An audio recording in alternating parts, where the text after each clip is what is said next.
sejam muito bem-vindos ao podcast. E nesse programa eu recebo o médico veterinário Luiz Henrique Saraiva, da equipe de serviços veterinários da Grosseries Speak, para a segunda parte do nosso bate-papo sobre vias de administração de medicamentos em suínos. Luiz, muito obrigado por estar aqui novamente conosco. Rodolfo, eu que agradeço a oportunidade, eu fiquei muito satisfeito da gente poder continuar falando desse assunto tão importante, que eu tenho certeza que vai contribuir demais para a evolução da terapêutica da suinocultura. Muito obrigado mesmo. Luiz, no primeiro programa nós falamos sobre a evolução da medicina terapêutica de suínos, sobre as técnicas de diagnóstico, falamos sobre as vias de administração, as principais, com foco mais na injetável. Agora eu queria continuar o nosso papo e queria focar na via oral. Quais são as vantagens e desvantagens da via de medicação pela água, via água? Perfeito, Rodolfo. Como a gente falou, no programa anterior, a medicação oral, a gente tem a via água, a via ração. E quando a gente pensa em medicação via água, ela é uma ferramenta muito útil, ela é uma ferramenta que é essencial em muitas granjas, e porque ela tem algumas vantagens que permitem um pouco de customização também no tratamento. A gente já falou que a customização maior acontece na medicação injetável, uma vez que eu consigo adequar o tratamento para cada suíno de maneira individual. No entanto, a medicação via água, quem determina o medicamento que vai ser utilizado, a dosagem, a quantidade de dias, é o veterinário que atende aquela unidade de produção. E quem vai fazer essa administração ali diariamente é o suinocultor. Então, isso permite que tenhamos essa possibilidade de adequar um pouco mais qual droga vai ser utilizada, qual dosagem, por quantos dias, como nós vamos dividir essa droga. Nós iremos fazer uma medicação só, 2, 3, qual vai ser o intervalo entre as medicações. Então ela, apesar de tratar 100% do plantel, ela ainda permite algum tipo de customização. Além disso, outra vantagem que eu acabei de falar é que ela permite esse tratamento de 100% do plantel. Então qual que era a limitação que nós falamos no último episódio da medicação injetável? A escassez de mão de obra. Eu tenho poucos funcionários na unidade de produção, poucos colaboradores, e quando eu vou medicar individualmente cada suíno, eu preciso de muito tempo para isso. Então, na medicação via água, isso não é mais verdadeiro. Eu consigo, de uma vez só, tratar todo o meu plantel. Então, essas vantagens se destacam aí dentro da medicação via água, eu acho que são as principais vantagens que temos. Temos algumas desvantagens, alguns desafios? Temos desvantagens, sim. Na medicação via água, nós precisamos garantir que o medicamento seja ingerido pelo animal, correto? Porém, se eu tenho uma linha de água que não está adequada, ou seja, eu tenho uma linha de água com biofilme, está suja, velha, com vazamentos, eu não estou garantindo que a quantidade de medicamentos que eu coloquei ali no meu dosador realmente está chegando na boca desse suíno, ele está ingerindo. Então, essa limitação da instalação ela é muito importante nessa via de medicação. Então, no mínimo, a gente tem que pensar aí na utilização de algum ácido antes de fazer essa medicação, para remoção de biofilme, de melhorar essa qualidade da minha linha de água, do fornecimento de água para os animais, a temperatura dessa água, Rodolfo.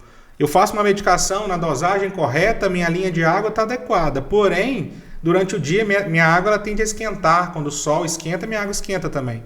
Isso faz com que o suíno ingira menos água. Essa menor ingestão vai fazer o quê? Uma subdosagem dessa medicação. Então esse é um problema. Outro problema, vazamentos. Medicação via água, medicamento solúvel, ele é caro, não é barato.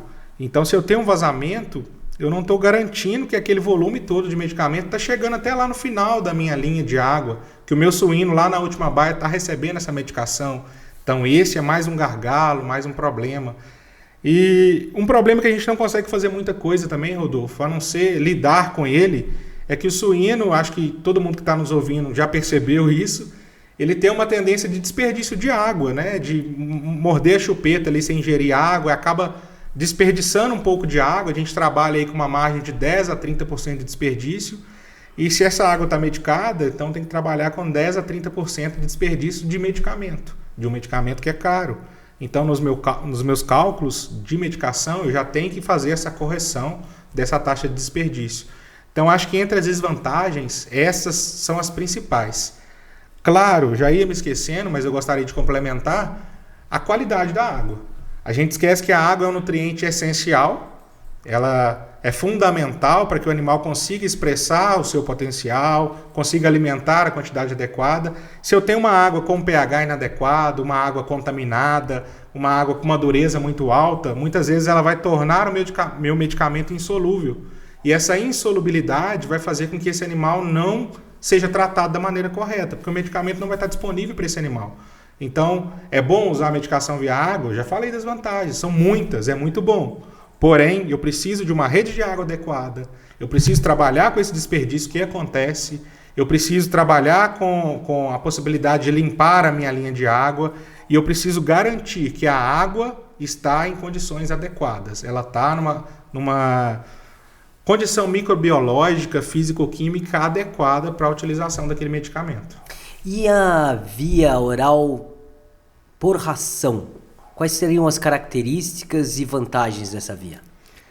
Na verdade, pensando na via oral, né, pensando nessas utilizações, a via ração ela é a mais tradicional, usada já há bastante tempo e, inclusive, muitos suinicultores gostam muito dela pela facilidade na compra da ração medicada. Então, eu não preciso armazenar o medicamento, eu não preciso fazer cálculo de dose, simplesmente eu tenho que entrar em contato com a fábrica, com o meu fornecedor de ração e falar que eu quero tantas toneladas de ração quanto tantas miligramas de determinado antibiótico. E ele vai me fornecer isso. Então, eu tenho uma facilidade muito grande na aquisição dessa ração medicada. Outra vantagem, pensando nesse tipo de administração, é que você trabalha com uma menor margem de erro, uma vez que as fábricas elas têm um controle de qualidade muito apurado. Então, isso facilita com que eu tenha maior certeza que a miligramagem está sendo fornecida de maneira adequada. Então, eu diria que essas vantagens elas se destacam aí. E em comparação com via água, Rodolfo, outra vantagem é que tende a ser um pouco mais barato. O medicamento solúvel ele tende a ser mais caro do que o medicamento premix. Não é uma realidade para todas as bases medicamentosas, mas é uma realidade que eu diria que ocorre na maioria dos medicamentos. Que aspectos eu tenho que ficar atento para promover uma boa medicação via ração? Essa é uma pergunta que eu diria para você, Rodolfo, que muita gente esquece. Quando o animal ele fica doente, a tendência dele é comer menos. O animal doente entra num quadro de anorexia, ou seja, ele não quer comer. E eu quero tratar aquele animal doente com ração.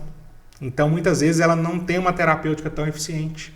Então, muitas vezes, a medicação via ração, a gente usa mais impulsos estratégicos, utilização mais preventiva, profilática de algumas situações. Porém, quando a gente pensa no uso terapêutico, tem esse problema do animal doente ingerir menos. Então, acho que esse é o principal gargalo nessa utilização. Temos outras também. E isso até vale para via água, né? Quando a gente fala de tratar 100% do plantel, a gente trabalha com a ideia de que animais doentes serão medicados, mas animais sadios também. Então, esse tratamento massal, esse tratamento de 100% dos animais, a gente faz com que animais que talvez não precisassem ingerir aquele remédio, aquele medicamento, ingiram. Então, a gente tem que entender isso aí também. Uma dúvida que me ocorreu agora. Há situações onde a administração é feita ao mesmo tempo pela água e pela ração? Rodolfo, essa não é uma condição comum. É uma excelente pergunta, mas eu diria que geralmente as unidades de produção que têm um sistema de medicação via água com dosadores já determinaram que vão usar aquele sistema de medicação. E aquelas que optam por medicação via ração tendem a usar essa medicação. Porém, tecnicamente falando, sanitariamente falando, não há nenhuma restrição. Desde que a base utilizada na ração e a base utilizada na água não sejam medicamentos proibidos de serem administrados concomitantemente. Se isso não for uma realidade, não há nenhum problema. Mas nós temos que entender também que muitas vezes há uma restrição aí no fornecimento da ração medicada, devido à legislação e tudo mais. Então, trabalhando com todas essas possibilidades, garantindo que eu receba a medicação, eu posso sim fazer algum pulso via água, outro via ração, e eu vou trabalhando com a minha realidade de acordo com cada situação. Perfeito.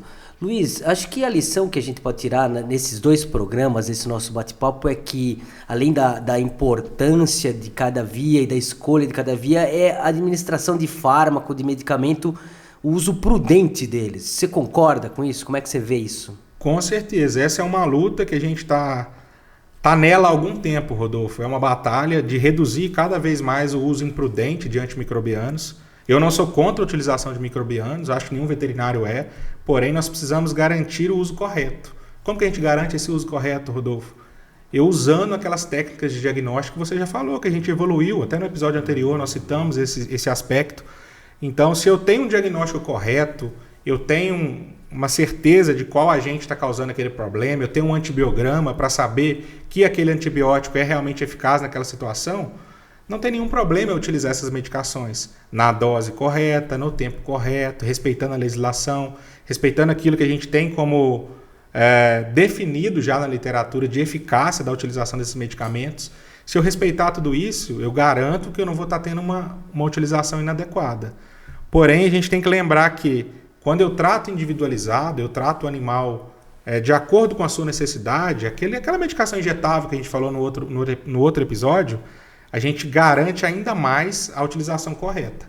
Então, realmente, essa batalha para usar menos antimicrobiano, ela é uma batalha que estamos lutando há algum tempo e a gente tem que entender que antimicrobiano ele não resolve todos os problemas. O suinocultor ele tem que entender que se eu tenho um problema sanitário, primeiro eu preciso de um diagnóstico correto, eu preciso entender realmente quando esse problema sanitário ocorre, eu preciso entender se mais de 30% do meu plantel está com esse problema ou se eu consigo talvez migrar para medicação injetável. Eu preciso entender se eu tenho limpeza adequada, desinfecção adequada das instalações, se a minha biossegurança está adequada. Então eu preciso ter toda ali uma cadeia de ações para garantir a qualidade da minha produção. E aí sim, se eu estou fazendo tudo certinho, mesmo assim eu tenho um desafio sanitário, eu posso lançar mão da utilização de um antimicrobiano.